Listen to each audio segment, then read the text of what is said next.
We're back to session again, people, so ready to go. Item 3.5, which is Whangamatā Partnership Grant Recipients Annual Report from Eileen. So it's an information only report, and I'll take it as read. Are there any questions on it? So this is your 3-year partnership agreements for the last, this is for the 21-24 year. So in there they have reporting requirements that were to come back to the area manager as to make sure that they have achieved as part of their agreement. So this report is telling the board, advising the board that all your grant recipients have achieved what they have agreed to in their funding agreements. Next year, the grants are being done for the 24-27 year.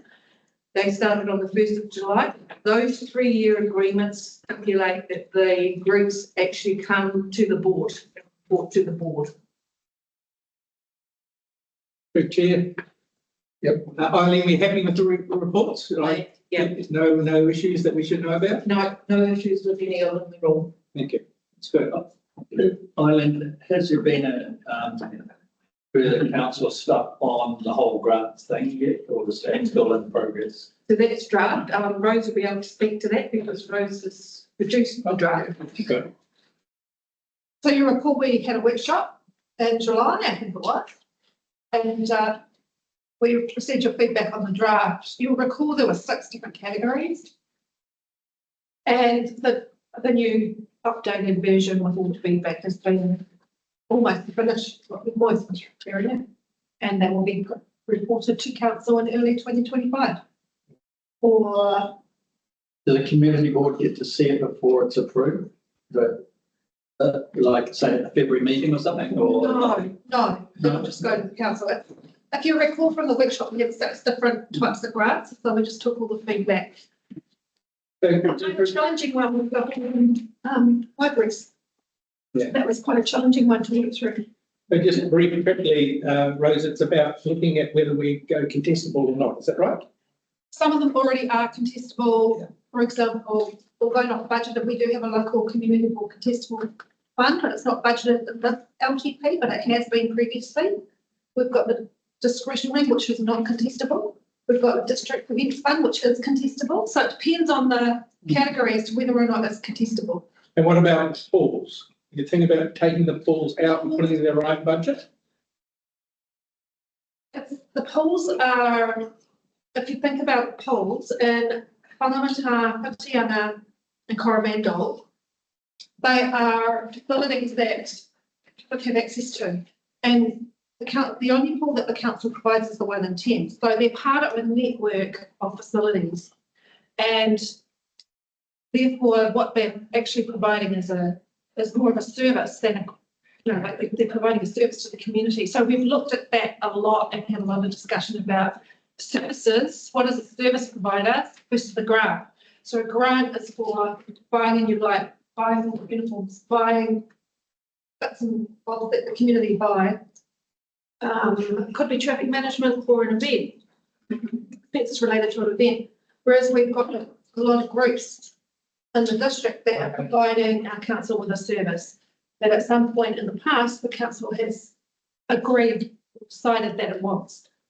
So that's going to be something that council are going to need to reflect on when the report comes to. So when it comes to like our library here and our pool, they are community. So the pool is not a council asset or on council land, but they are providing a service to the community. The library next door is actually in our building, but it is community run. So they're actually providing a service but it's a council owned facility, and the feedback that we've got from when we went round and visited all the group, all committees and to some extent the libraries, is that they're really struggling, some of them, to pay their insurance and pay their expenses, those basic expenses to keep the doors open. So it's something else you have to consider when it comes to you. Yeah, we've got a proposal for that. So I think that'd be. Well, it's a challenging situation because the halls are in many cases a community hub. And in some cases, they are also emergency response centres. And so you've got a lot of little communities out there that really depend on their hall for social interaction and clubs.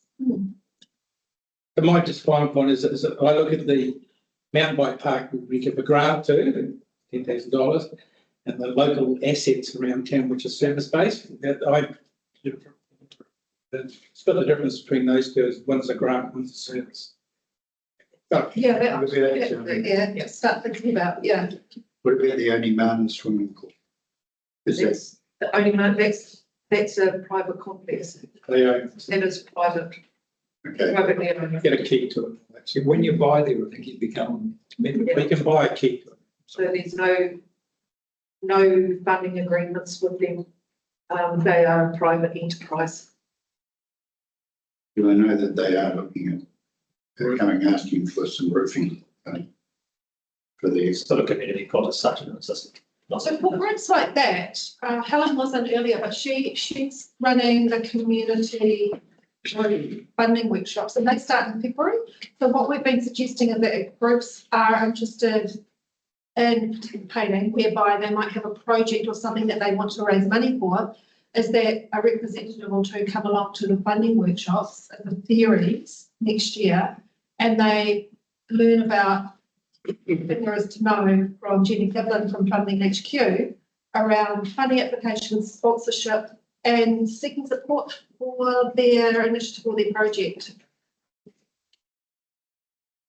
And Helen has a list of groups already that have registered, so she's taking registrations now for the February intake.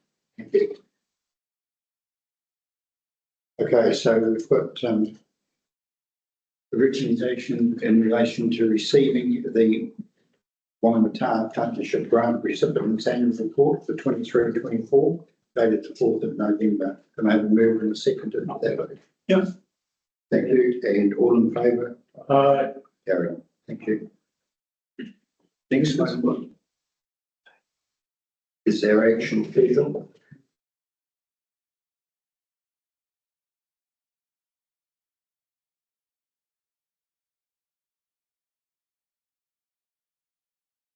What's the discussion on this one? Oh, who's going to talk to this? Where are we up to? The action schedule 3.6. There's any question? Yeah, I got a question.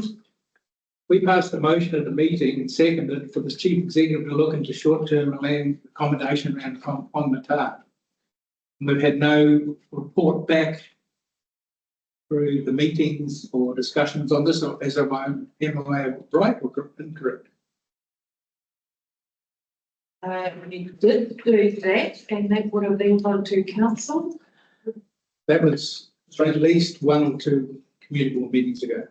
The last one. Can you still win? It was the last one. Cat was here talking about spatial planning. Yeah. I think Tamil and Cat had that. No, it's spatial planning. This is about land for short-term accommodation. Yeah, sorry, I think it was raised during that. I don't know. It was raised during the action schedule. Okay, so, yeah, so, Cat and Tamil have picked that up, sure. We can follow up and see what it is. Well, I'll follow up. it's quite urgent, that's all. You know, the spatial plan is also in our LTP, that hasn't been actioned. So we're waiting for some action on that, but this one, land, this short-term accommodation, has got some energy around and the choices in the market in the town, there's some attractive options. So we're looking for some direction on this if we can. How will it have to? Thank just you. Questions? Yes, is there any further update on the library roof?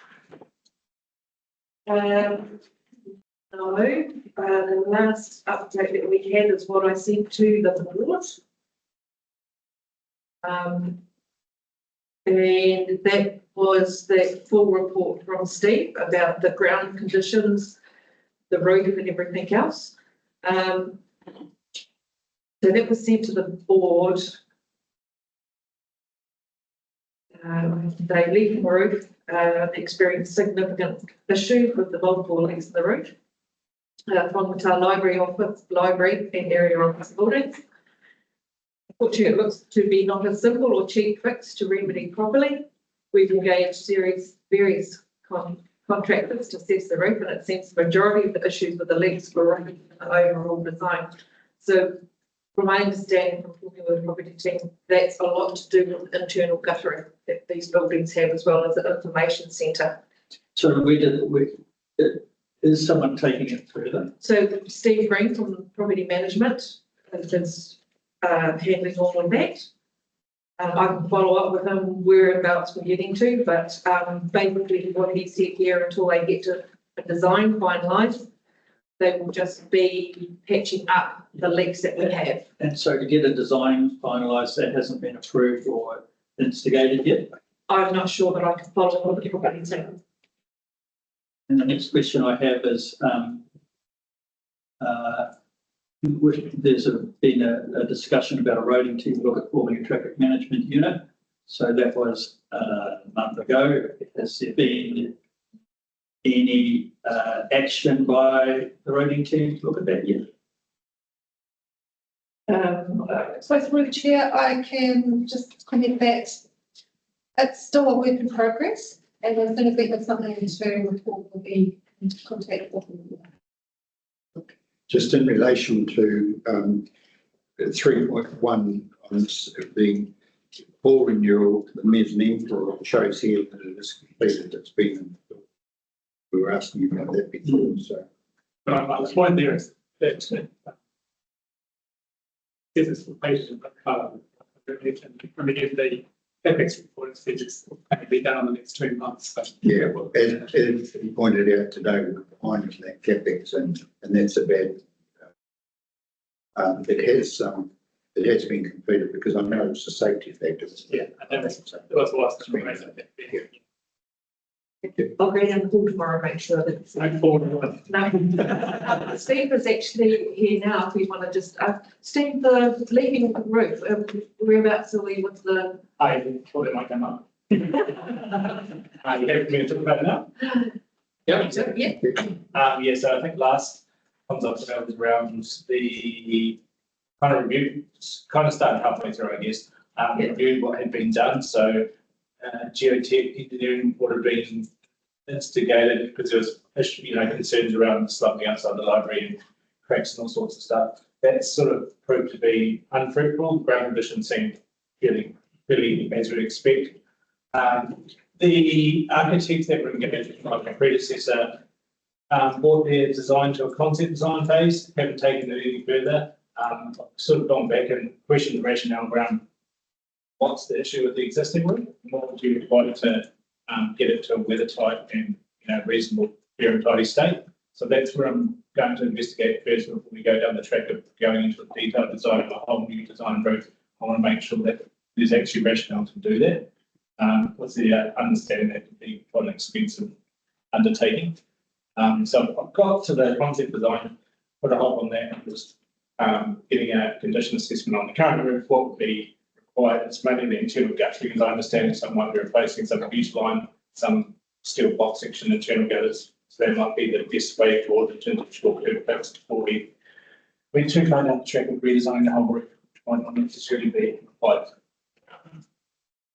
Do you think it's reasonable that we would have a report by February meeting with an update on it? Because otherwise we're going to be into winter again and we're going to be no better off. Sure. Yeah. By that time, I'll have the condition assessment done, and I'll also get the concept design costed as well, just so that information.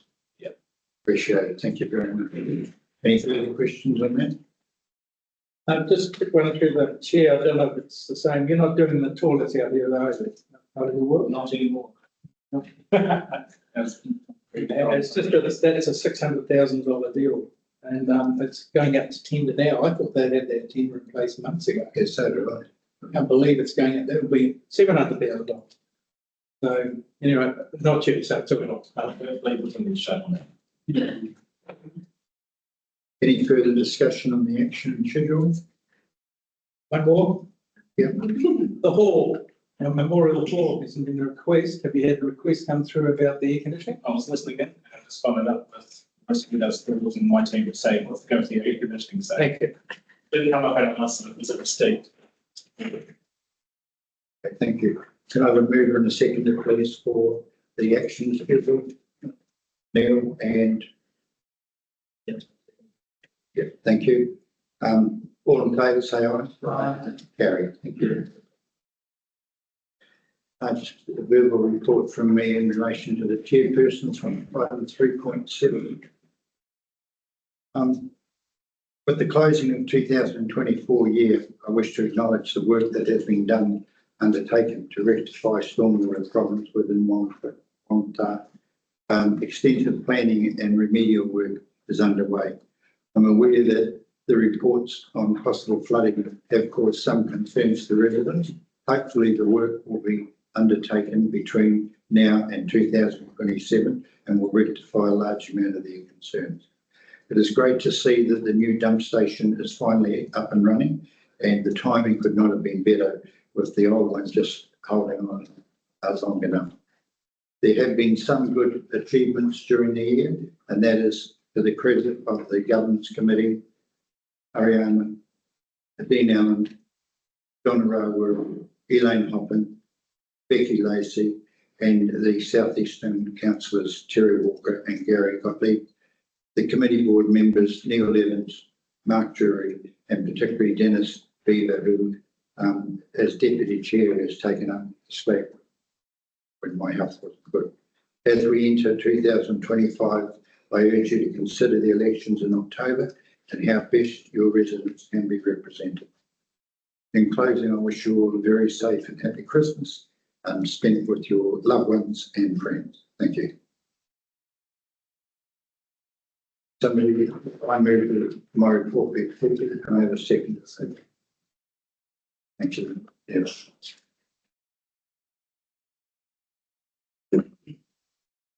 Okay.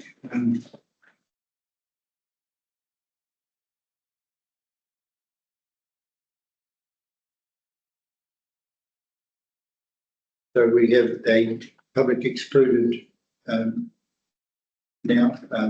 So do you want to do yours first? Yeah, I'm going to do mine before we go into public exclude. While we're still running? Yeah. Okay, yeah. First, But you wanted to have your discussion on public. Yeah. Outside the meeting itself. Yes, correct. But not only, I don't want it in public excluded. No, we'll come out of that Okay. when we finish. Okay. Yesterday, you Yeah. did it after. I did it after the meeting. After the meeting, Okay. when the meeting is closed. Yeah. Okay. We have a motion, please. Yeah. Can I move a motion that publicly excluded in relation to the discussion? I'd like to speak against that motion, please. Okay.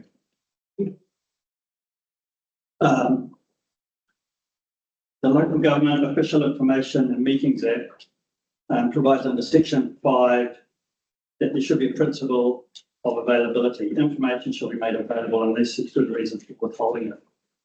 I note under the recommendations under Section 2A, protect privacy of natural persons. There are no natural persons involved in this discussion. A natural person is a human being that's distinct from a person, i.e. like a corporation created by operation of law. Section 7(2)AB, Section 2 provides that it would be likely unreasonably to prejudice the commercial position of the person who supplied or is to be subject of the information, and I can't see how our discussion prejudices the commercial position of Connexa.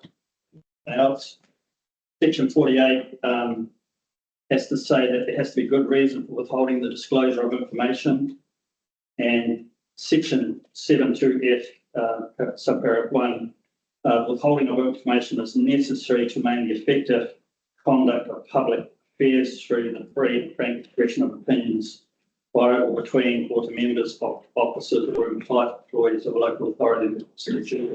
I ask how, and so for those reasons, I would propose that this report not exclude members of the public. Who's going to speak to this? I would say that when I first looked at it, I wondered why it was necessary for us to go into a group on this. Yeah, Through the chair, there was an error in the input of that information. It should have been 7.2B2. In regards to agrees protection information with the making available of information would be likely to unreasonably prejudice the commercial position of the person who supplied for him as subject of the information. How does it do that? Mr. Chair, these reasons and grounds are submitted to us from the report writer. Well, I'm just saying it can be a difference in legal opinions, can't it? So I don't think you cross the threshold on that one. They're not an actual persons for a start.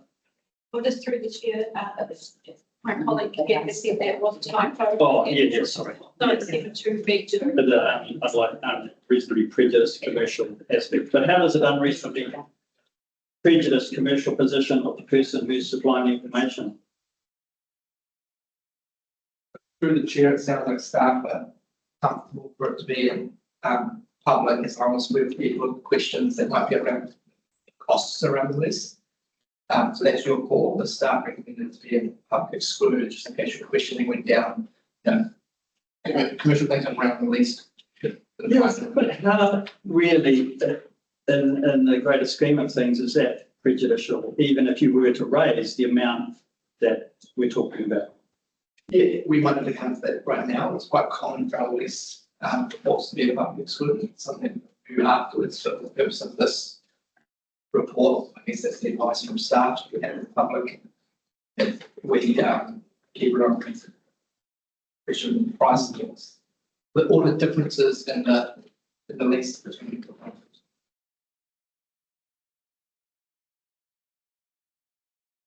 What's the correction? I was comment on that, when we're not allowed to talk about the lease cost or the prices, as soon as the Golf Club puts out their annual report, it's going to be in it anyway, so what's the difference there? It's public information anyway. The Golf Club puts out the annual reports in the years, everyone's going to know what the lease is and what's. I would assume so. Through the chair, they upload the annual reports onto the societies or the charitable trusts website. So depending on, I think they're incorporated enough, so it'll be on the society's website. So everybody has access. Any member, any public can actually look at it. Yeah, I could be wrong, I don't know how they're set up, but I would assume it's. Lease fees And the lease is like being on the end basis annual return. So, sorry, through the chair, I think while we're in the negotiation phase of the sublease, I think after the sublease was signed, it would be, like say, or in the negotiation phase, so to speak, of the sublease is signed. I would say that's correct. Yeah, but effectively there is no negotiation. Here's the price, let's agree to it or not agree to it. That's how I look at it. Through the chair, no question about a lease. The council entered into a lease agreement with the golf club. The golf club already has a sublease. And all they want to do is vary the conditions of that. And the variation is around moving it 8 or 10 metres and a higher pole.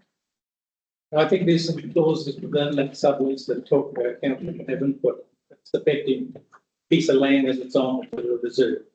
Visual impact. You already started. Yeah, so we need to decide when we get it. Yeah. So what are we going to do? In or out? Sorry. We need to decide what we're doing with this motion. Well, we need to vote on that resolution that the public be excluded. so you got a second? To the motion, That the public be excluded. Yeah, I think the motion would be that we continue on the discussion without the public being excluded, but not to mention any financial.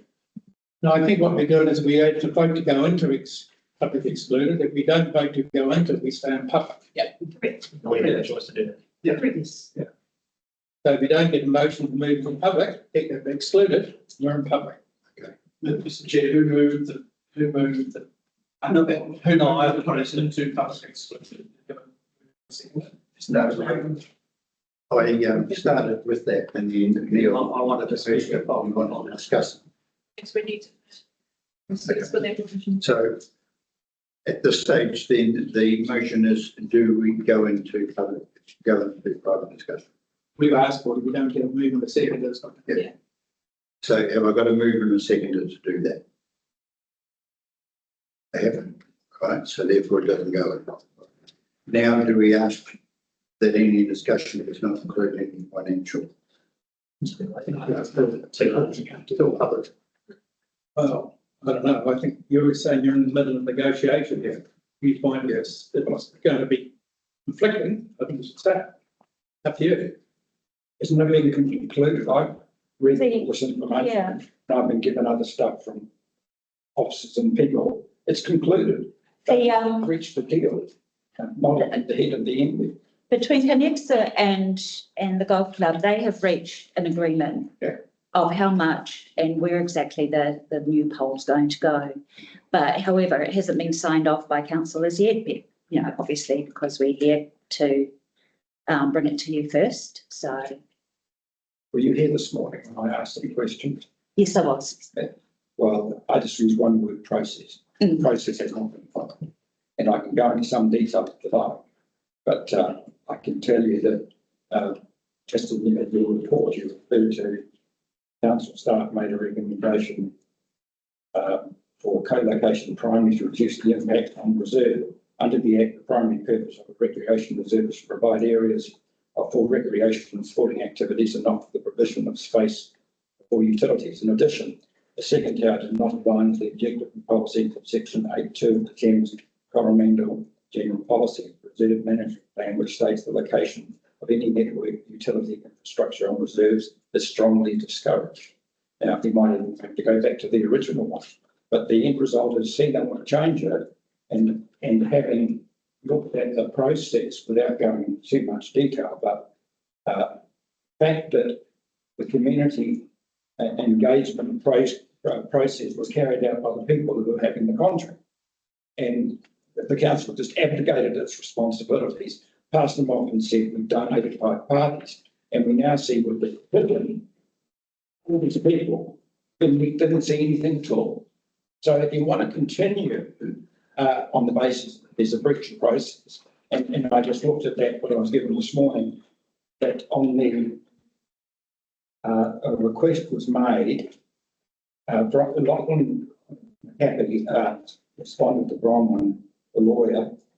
Responses so far have initiated a peer review of the landscape and visual effects of the proposal. So as of yet, the further information request has not been completely satisfied.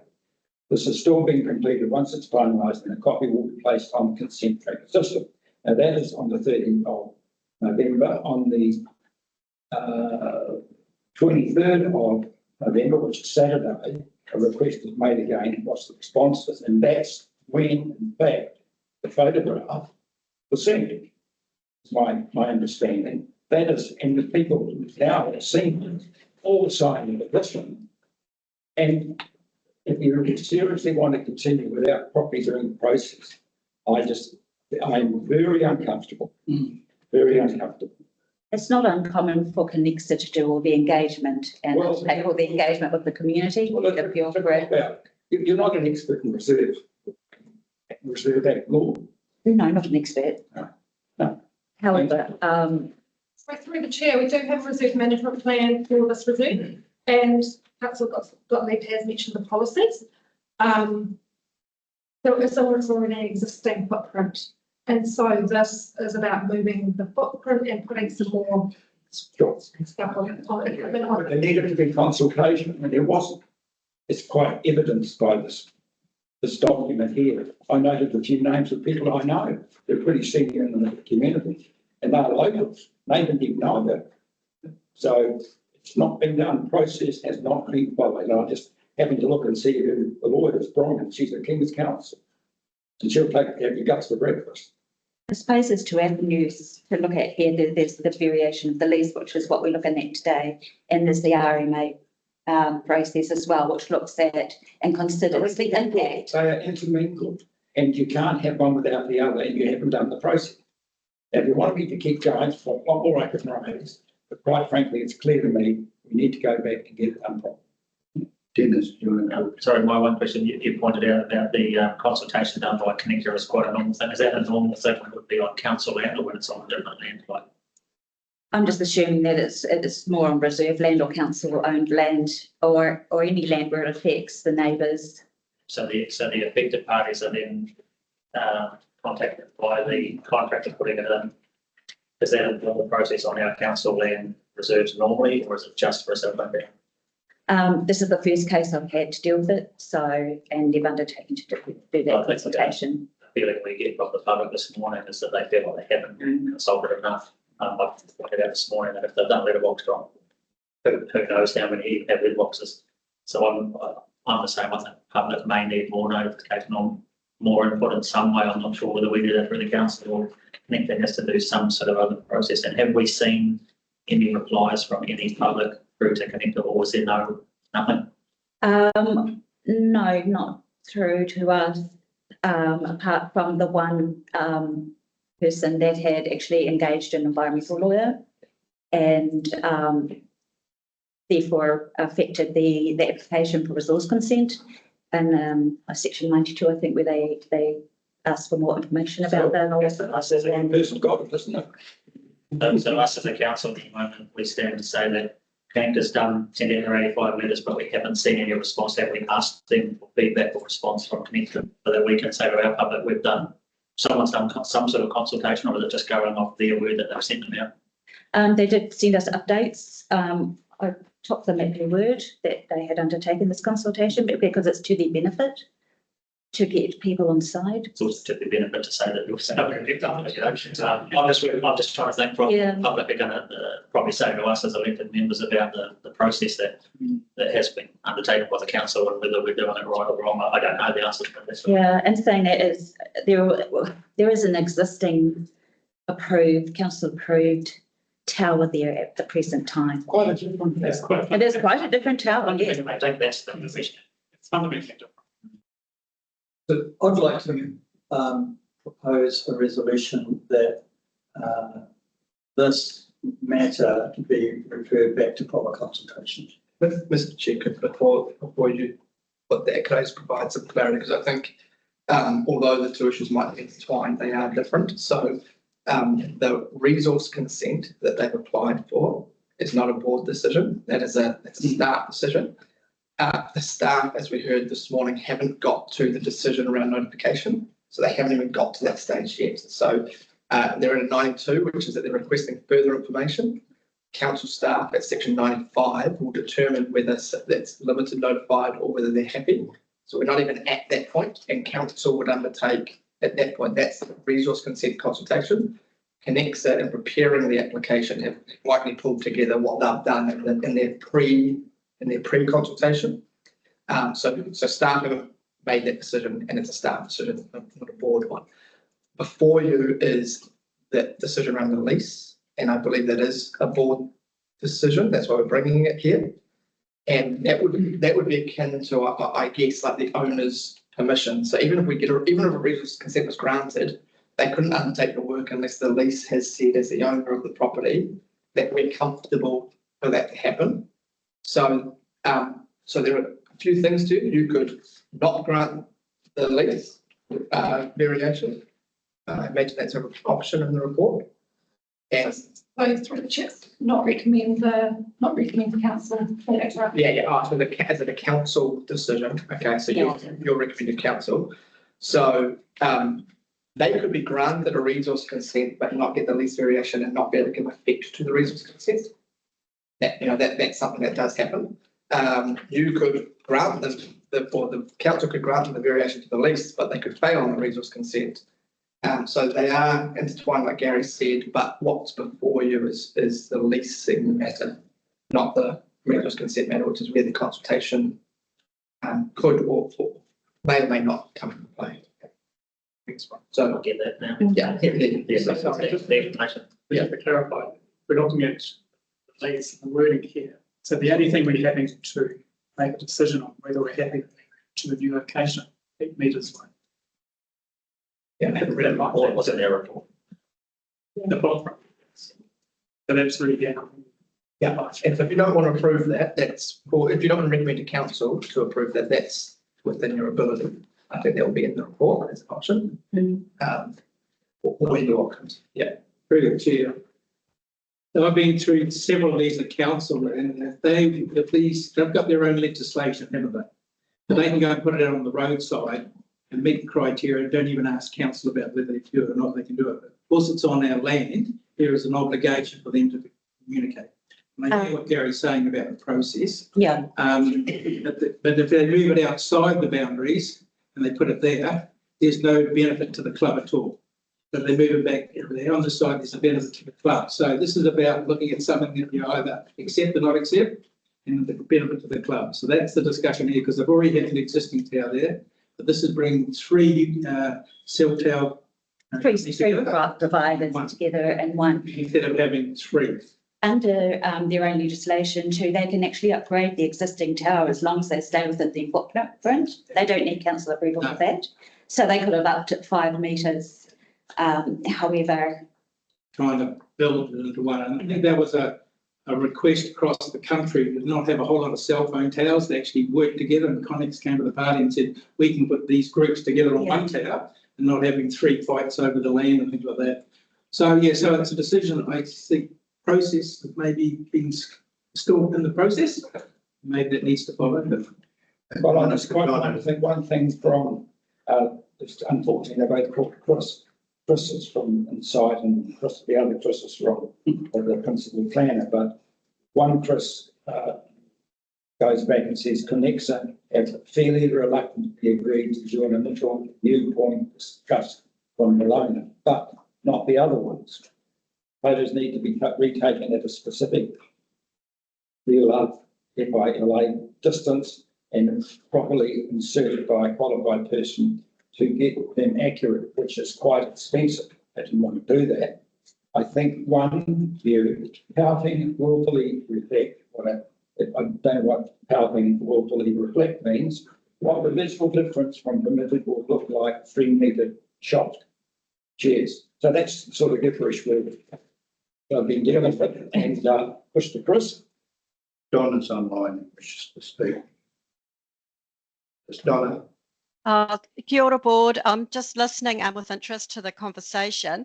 So I've been involved with this a little bit, but not a lot. But basically, Nicola's right in what she's saying, that if the lease isn't granted and they can't go ahead with the cell phone tower, the other 2 telcos can, within their right, just actually put up a cell phone tower on the reserve outside the golf club.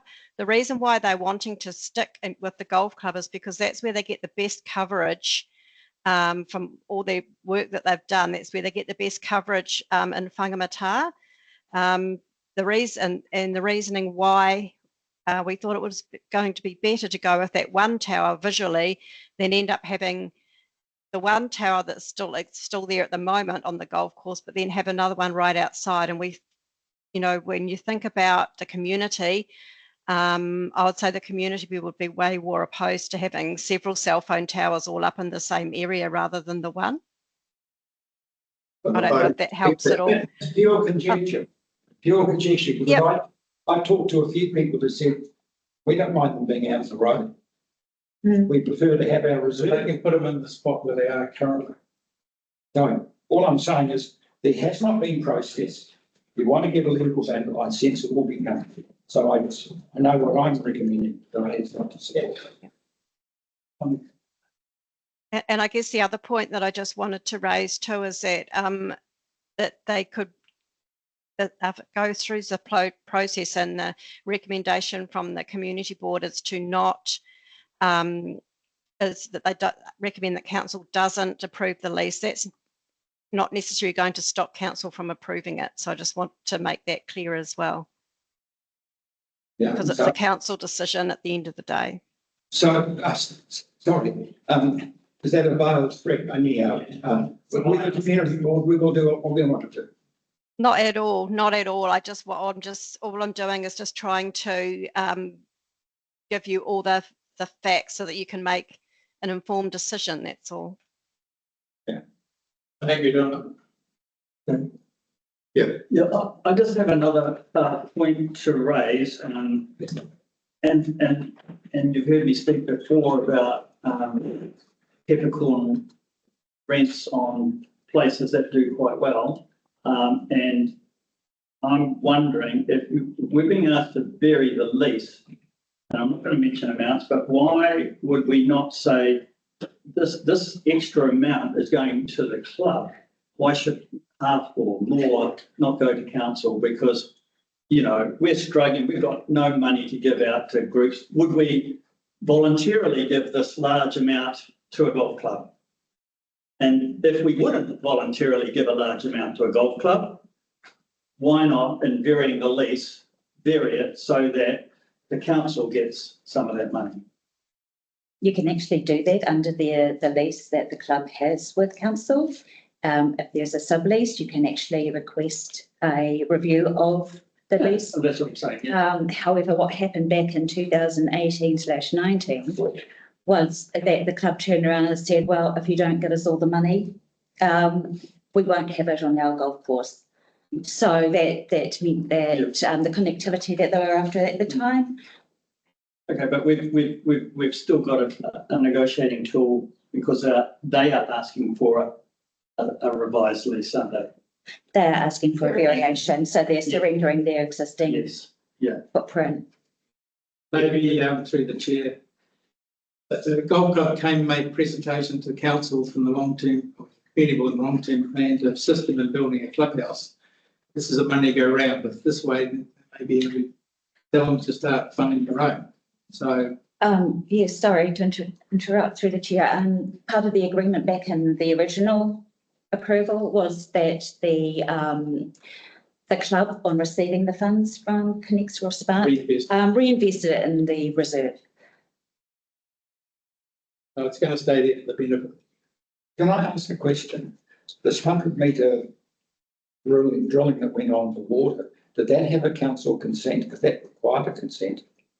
Sorry, I'm not sure. Well, we heard this morning that the golf club had drilled a 100-metre bore down looking for water, and that was non-consented. It's just not on. Yes. Their lack of communication is. Yeah, well, it's just like if it's running drug shop. Yeah, I made my points clear. Yeah. Okay. That's okay.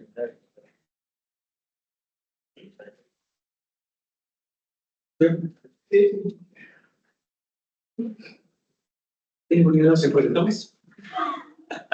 It would appear that the residents should at least be entitled to know the options if they don't go with this area, and that the option is that they could end up with extra towels. Has that point been put to the residents in the area? It's been about the upgrade and co-locating all the three different providers in that. Chair's also, as a comments point, we don't know what will happen following the decision, that we Connexa to decide. I think what Donna's identified is that they do have easy consent pathways to put it outside of the club, but we have no idea where they would do or what they would do afterwards. But what for you really is when you're recommending council. So very or So the motion before us is two options. Receive the proposed variation to sublease between the Whangamatā Golf Course and Connexa, report dated the 31st of October 2024. Or the second option is recommend to council that it approves the deed of variation to the current deed of sublease between the Whangamatā Golf Club located at 421 Achilles Ave, Whangamatā, and Connexa Limited surrounding the current cell tower site. Sorry? Sorry, 41. The current cell tower site in favour of constructing a new tower, adjusting the existing water pump shed approximately 8 metres north of the existing cell site with a footprint approximately 30.25 metres squared. So I'm asking for a move or a seconder in relation to that motion. So I'll move it. Which one or two? We'll vote, one's receiving, the second is recommending. So I've got a mover, is there a seconder for that? Only option. Any seconder for that? Well, no, You just move the. Option two, isn't it? First option. Just go with that. You go option So two. recommendation 1 first. And then recommendation. Okay, so recommendation 1, receive the proposed variation to the sublease between Whangamatā Golf Course and Connexa, report dated the 31st of October.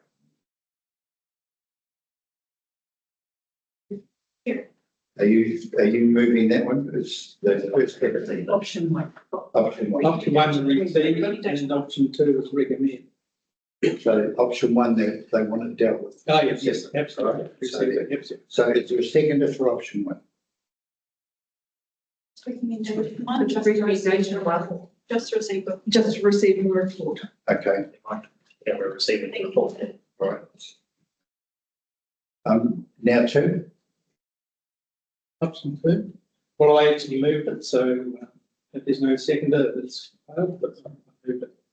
Option 2 is declining the proposed variation. On an option two, recommendation. So that one. This one here. Recommendation 2. So yeah, you approve it. Recommendation was to approve it, but Recommend council, the council that will approve the deed of variation. I'm getting a little confused here. You're not on the wrong thing. Page 49. Option one and option two. No. Kerry's recommending to. Recommendation here. One and two. The recommendation 2, which is option 1. Yeah. I'm Chair looking Ryan, you need to. It's something This is we don't. Okay, well then, the motion is that, and you can move to option. Okay. Which is decline. It's two, so not a second. Okay, Motion 1, didn't you second motion 1? Motion 1. So that's receiving the report. We're now doing item 2 of the So recommendation. 2 is, we've got a mover for it, and we've got a seconder for it. Not fine, so that falls, right? So, it's not passed, good. Right. Closing the meeting.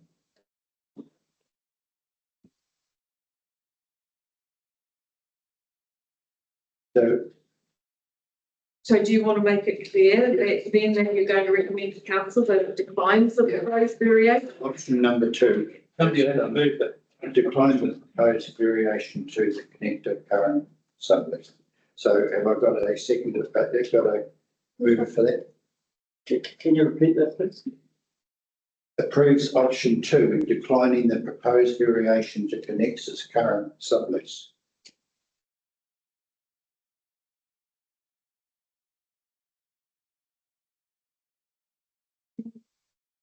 Seven.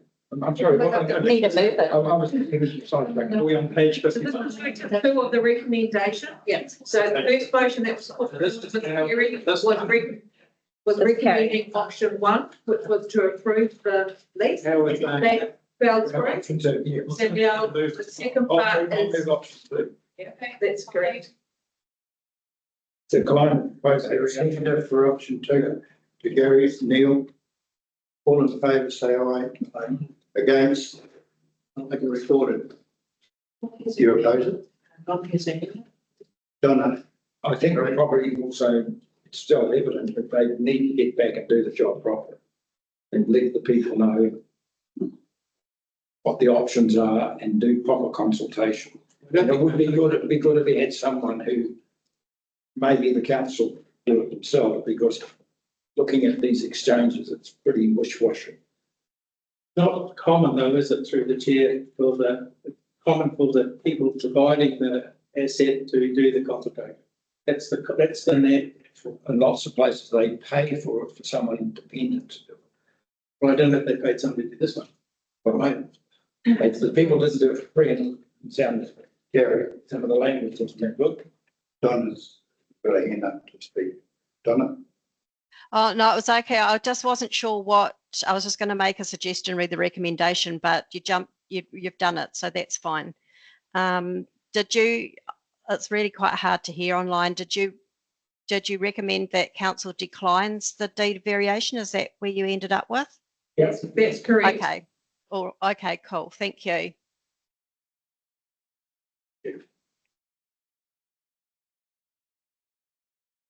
All right, finish with that now. Okay, so that's now just very talk. Yeah. So I now close the meeting at 14:10 hours.